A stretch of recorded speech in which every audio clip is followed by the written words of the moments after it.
Hi guys, welcome to my 3-minute mental health workout for today. Today I'm going to share with you some of my favourite tips of writing, getting things down with old-fashioned pen and paper. In a day of social media, of mobile phones, everything is very efficient and we can get everything done online, but I still really love writing things down. So one of my favourite things to do, and this is something that I usually do before bed, is a to-do list. So doing a to-do list for the following day where I'll write down, as a personal trainer, it's mostly, right, this time and this time I have these clients, this time I have spin, for example.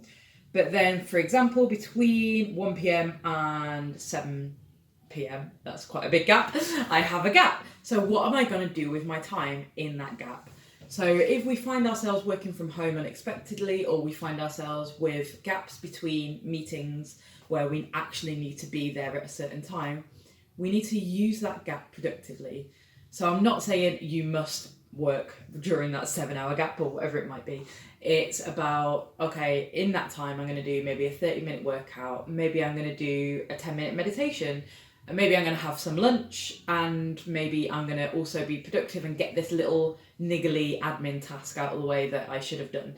So it's assigning amounts of time for what those things are, especially if it is a case of you're not in the office and you're having to work from home. Getting a sense of normality in that schedule is really, really important, and scheduling in rest times and downtime. For example, one of my to-do lists the other day was watch an episode of Line of Duty, but then I got so caught up in my work that I didn't actually take my own advice.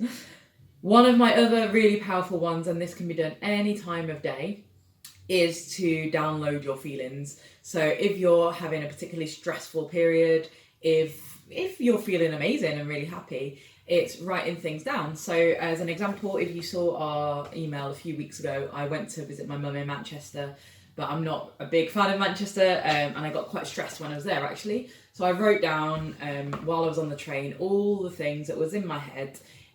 Sometimes I write as a diary entry, sometimes I write it as a letter, sometimes it can be just bullet points to just get down my feelings, and it can help sort things out in your head a little bit, of like maybe why you're feeling this way.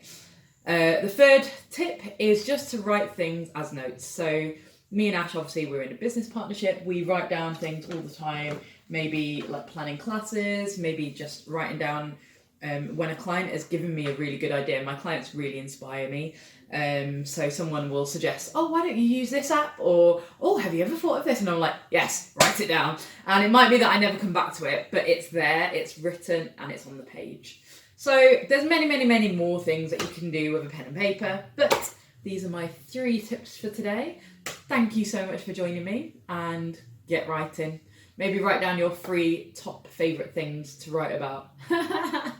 See you later. Thank you guys so much for watching our video. We hope you enjoyed it. If you did, then please share it with the world, talk about it. We love bringing you this content. Yeah, we're massive advocates of strengthening your mental health and your physical health. That's why we created Smash London. So you can support us by liking, subscribing, sharing, and if you are in a position to, please donate to us as well so that we can continue to do this work and bring this content to you. Have an amazing day.